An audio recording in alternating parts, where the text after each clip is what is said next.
Selamat datang di Akuarium Nusantara. Sekarang saya lagi ada di rumahnya Reverse Om Eka nih. Penasaran kan jenis akuariumnya tuh kayak gimana, tanknya tuh seperti apa? Langsung aja yuk kita kepoin ke dalam. Sebelum kita masuk ke segmen selanjutnya, jangan lupa di like dan subscribe Akuarium Nusantara. Halo Om Eka. Ya. Hai. Halo. Halo Om Eka, perkenalkan Hai. saya Oci dari Ya. Akuarium Nusantara. Kita mau kepoin nih mentengnya seperti apa, boleh? Boleh, boleh. Oke, langsung aja yuk masuk ke dalam. Nah, ini dia mentengnya Om Eka. Wah, gila guys. Pas lo masuk tuh gimana feeling lo? Pasti langsung fresh banget kan? Nah, Om Eka, kasih tahu dong ke teman-teman semua nih yang lagi lihat Akuarium Nusantara, ini mentengnya ukuran berapa? Ukurannya 80 x 50 x 50. Tapi ini karena drop off, kepotong untuk bagian drop off-nya, total liternya mungkin sekitar 210 liter. Kurang lebih. Oke.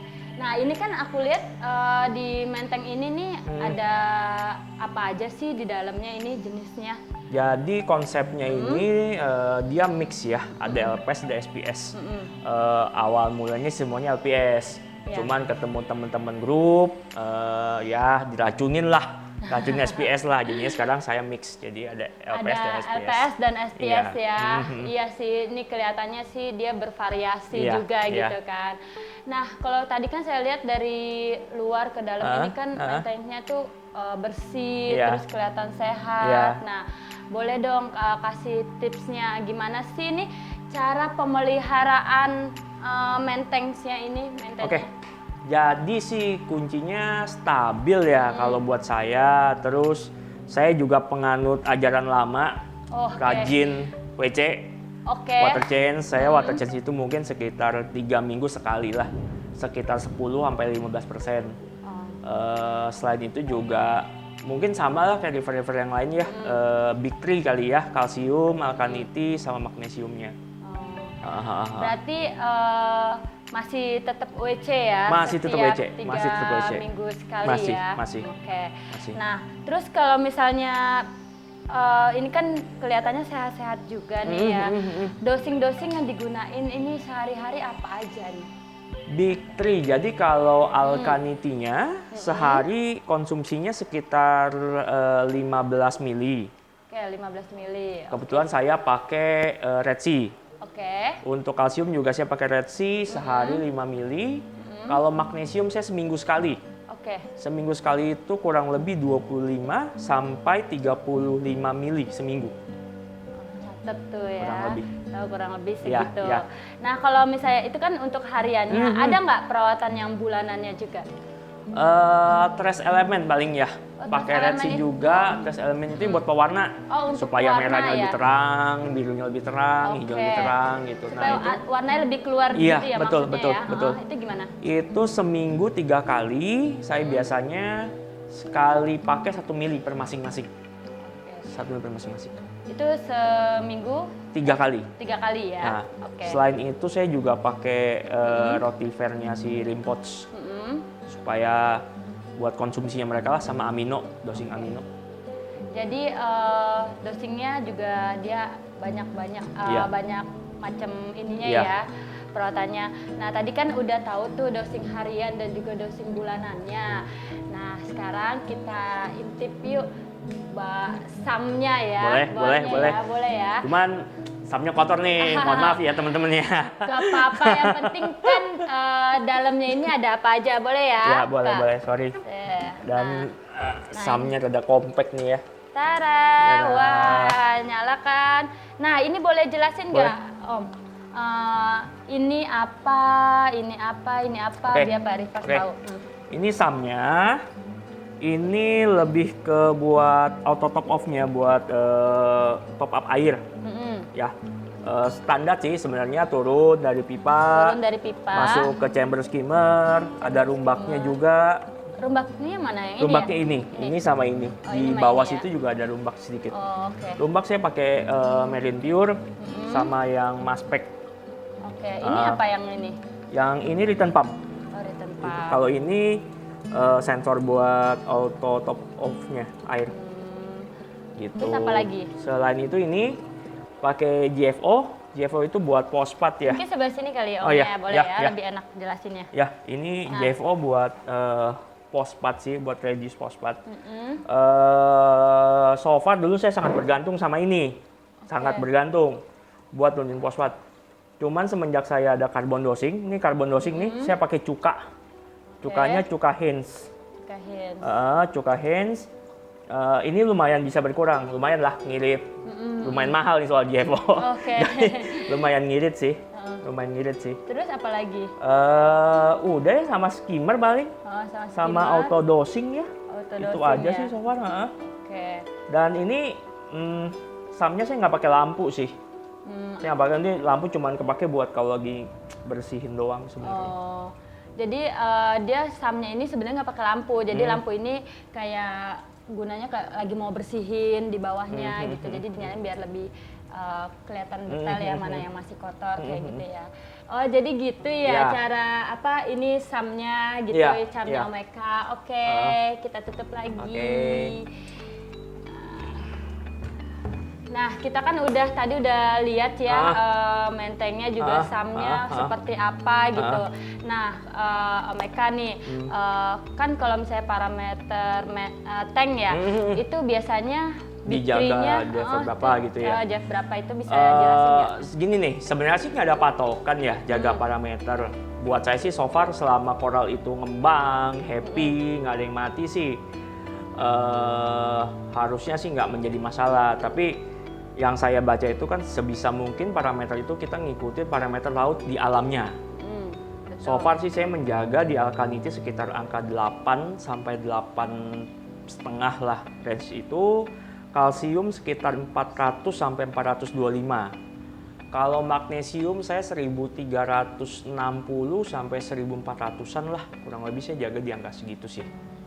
Gitu. Terus teman-teman juga jangan lupa nitrat jangan juga sampai 0 ya. Nitrat juga tetap mesti ada sih. Oh mesti ada ya. Ada batasannya nggak? Maksudnya standarnya gitu nitrat? Standarnya sih nggak ada, cuman sebisa mungkin sih kalau bisa jangan sampai kalau di test kit phosphatnya undetected, terus nitratnya undetected karena akan timbul masalah baru sih. Gitu. Nah itu kan tadi udah dijelasin tuh tentang parameternya. Terus pernah nggak sih mengalami parameter yang crash kayak gitu? Pernah nggak? Kalau yang tank ini sih saya baru mulai Mei 2018. Sebelumnya sih saya ada juga iseng coba, nggak belajar, nggak mau baca, nggak peduli, pokoknya ngetes aja deh, pokoknya sendak jidat lah gitu. Bekas akuarium aquascape saya jadiin reef tank. Masukin semua pasir juga masih pasir Malang, semua saya coba. Masukin ikan, itu umurnya cuma 3 hari. Nah itu satu-satunya yang buat saya akuarium crash. Kalau ini sih so far belum sampai ada yang crash seperti apa. Cuman pernahnya itu kena bugs. Dan ini baru bulan lalu saya kena. Gimana tuh penanganannya? Jadi ada salah satu bugs tuh yang paling dibenci sama temen-temen SPS ya. Namanya red bugs sama black bugs. Kebetulan yang saya kena ini black bugs. Black bugs itu kayak semacam titik-titik hitam di SPS. Kalau dilihat dekat dia jalan gitu. Nah itu dia makanin tisu SPS. Sebulan ini saya udah habis potekan kurang lebih yang saya potek mungkin sekitar 15 potekan lah mati semua. Koloni saya mati 1. Kalau ditanya ada obatnya nggak sih gitu ya? Iya, betul. Obatnya sebenarnya di awal jagain, di dip. Tapi saya bukannya nggak ngedip, saya juga ngedip. Cuman masalahnya mungkin saya baru belajar dari salah satu master kita nih Om Heri. Dia bilang ke saya sebisa mungkin kalau misalnya di SPS tuh frek batunya tuh dicopot. Frek batu copot karena meskipun itu sudah di dip, dalam frek batunya itu masih banyak semacam hama-hama yang ada di dalamnya gitu, yang bisa menyebar. Nah ini sih diikutin lah tuh ya. Iya, kan? saya ikutin. So far sih udah mulai mending ya, udah nggak ada yang mati lagi. Solusinya saya kasih ikan, saya coba namain ikan mandarin sih 2 biji lagi. Jadi kurang lebih ada 3 ekor lah ikan mandarin di sini. Terus saya berharap sama keling juga. Karena setahu saya so far belum ada obat yang bisa nyembuhin. Ada sih kalau saya baca obat cacing hatinya anjing. Anjing itu jadi ada satu parasit cacing yang sangat berbahaya buat pemelihara anjing, hobis anjing. Nah itu salah satunya pakai obat itu. Nah saya rada lupa namanya apa, cuman katanya sih dihancurin, gitu iya dihancurin, dilumat air, masukin, tapi ada resikonya buat koral. Nah itu yang saya lagi mencoba menghindari gitu.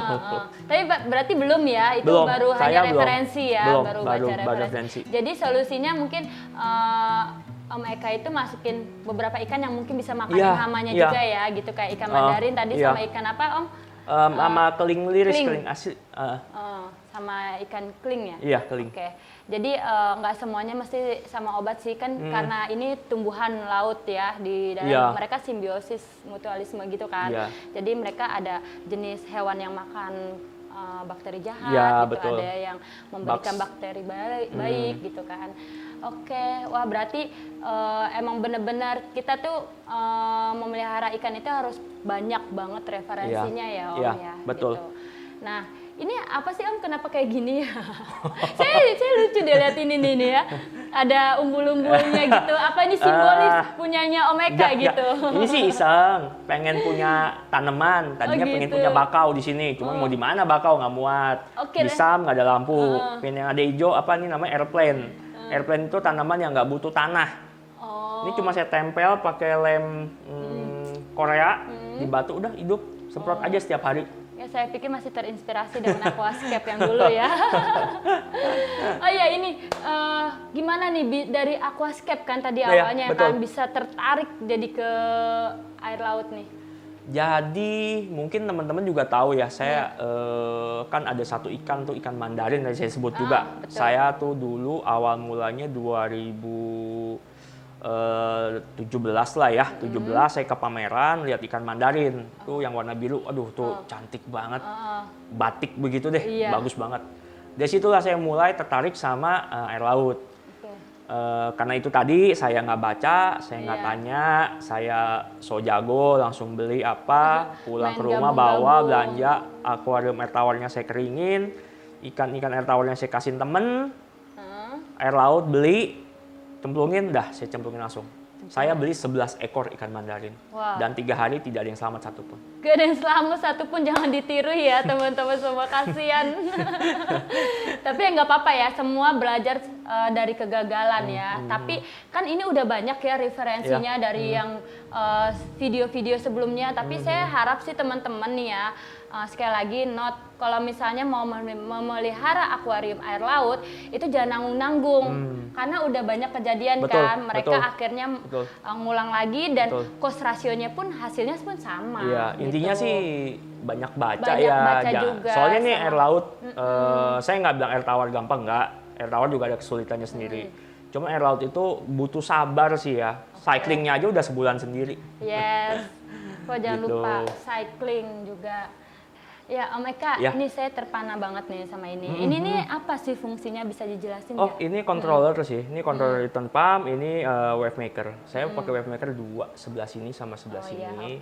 Ini sih cuman biar lebih rapi aja di dalam. Jadi colokan, kabel semua di dalam lah, gitu.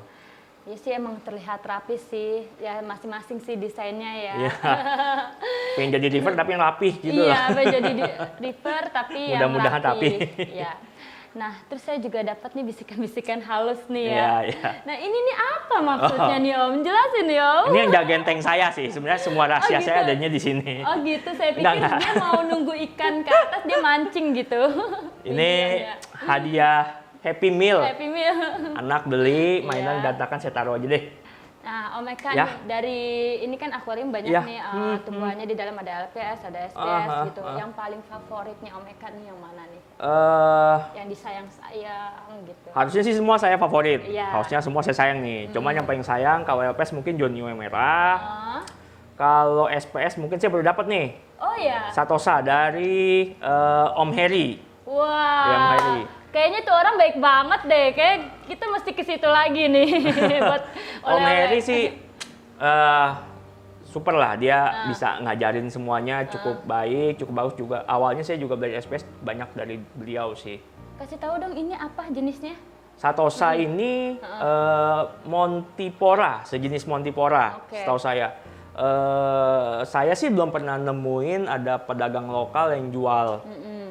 Katanya Om Heri sih ini dulu banyak, cuman saya nggak tahu sekarang kenapa jadi jarang gitu. Dan perawatannya juga katanya sih nggak susah ya, cuman nggak tahu sih, saya baru nyoba juga sih ini. Nah, dikasih ya, pasti harus dirawat nih. Pasti saya yakin Om Heri akan memantau hingga detik ini. Nah, pasti, makanya saya taruh paling depan, iya, biar kelihatan sama Om Heri. Yoi. Nah, terus ini tadi LPS-nya, ini ikannya dong yang mana paling disayang ya? Ikan nih, kalau ikan saya bisa langsung nebak, saya suka sama Blenny, Golden Midas yang warna kuning nih. Ini yang ini ya? Oh, kenapa suka yang itu tuh? Dia kayak punya apa ya, lucu gitu, punya kepribadian, suka ngumpet, terus cuma palanya doang yang keluar. Matanya biru juga ya? Iya, kurang lebih dia sih yang paling favorit. Nah, ternyata nggak cuma artis aja kalah ya, favoritnya di sini juga udah ada gitu kan. Ya Om Eka, kasih tips and tricksnya dong untuk para reefers di Indonesia nih, cara-cara memelihara akuarium air laut. Actually sih sebenarnya saya juga baru 2 tahun lebih lah, maksudnya jatuh bangun juga udah banyak, cuman tips dari saya mungkin sabar sih, sama sebisa mungkin dijaga supaya stabil. Stabil itu dalam artian semuanya stabil. Jangan tiba-tiba ada, satu koral mati nih, langsung diobok-obok, coba dipindahin sini, pindahin sini. Akhirnya cuma gara-gara satu koral, sisanya keganggu, mati juga gitu. Begitu juga dengan ikan. Ada ikan WS nih, langsung panik, ditangkep, serok, taruh mana, kan akhirnya ngobok juga tuh. Ngobok juga, semua kena juga gitu. Dari awal sebelum memasukkan ikan dan koral ke dalam akuarium, kalau bisa dibaca dulu. Kayak ikan ini, atau tanya teman-teman hobiis kan banyak tuh. Gue mau beli ikan ini, bisa kira-kira kompatibel nggak ya sama size tanknya, sama ikan lainnya, atau sama koralnya gitu sih. Jangan sampai udah nyemplung, terlambat, kita coba ngobok, crash. Itu sih. Jadi intinya ya harus banyak tanya juga, banyak sharing yang tentunya lebih berpengalaman juga sih gitu kan. Oh gitu tips and tricksnya. Makasih banyak nih untuk masukannya gitu, tips-tipsnya untuk para reefers di Indonesia. Dan terima kasih juga atas waktunya hari ini. Thank you, sama-sama, thank you.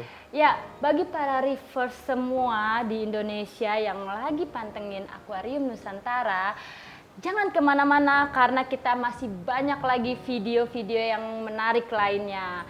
Jangan lupa sebelum di-close, di-like dan subscribe Akuarium Nusantara. Bye-bye!